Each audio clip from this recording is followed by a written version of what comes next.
नहीं थे, जिसका बहुत बेनिफिट मीर स्पोर्ट्स को मिला। मीर उसका कंप्लीट शाही था। सफदल की तूफानी बैटिंग, अफजल खान की तूफानी बैटिंग और यहाँ से मोहसिन खान की बेस्ट परफॉर्मेंस हुई है। तो मेरे ख्याल में ऑल ओवर जो अगर देखा जाए कंट्रीब्यूट, तो यहाँ पे मीर स्पोर्ट्स की टीम ने बड़े अच्छे मार्जिन के साथ ये मैच जीत कर इस ग्रुप में अभी खल्लम खली मचा लिए कि इस ग्रुप में अभी होने वाला क्या है। तो कुछ यहाँ पे कुछ इनाम है। सबसे पहले मैं लूजिंग कप्तान अकरम भाई, गबोल किंग के कप्तान अकरम भाई से गुजारिश करूंगा यहाँ पे आ जाए, जोरदार तालियां होनी चाहिए अकरम भाई के लिए।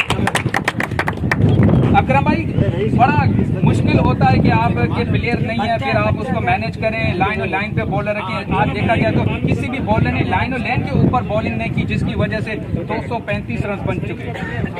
बिस्मिल्लाहिर्रहमानिर्रहीम। सबसे पहले तो मैं मीर स्पोर्ट्स की टीम को मुबारकबाद देना चाहता हूँ। उन्होंने हमसे बेहतर खेला है और ये मैच विन किया है।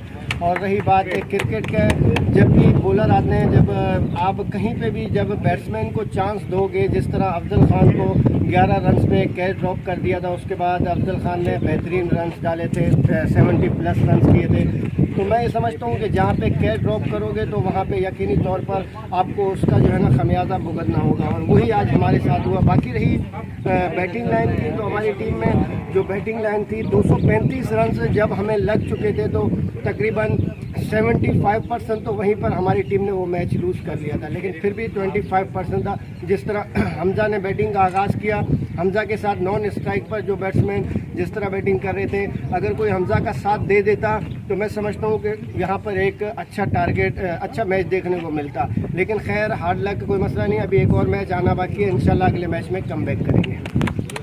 बहुत शुक्रिया अकरम भाई आपका।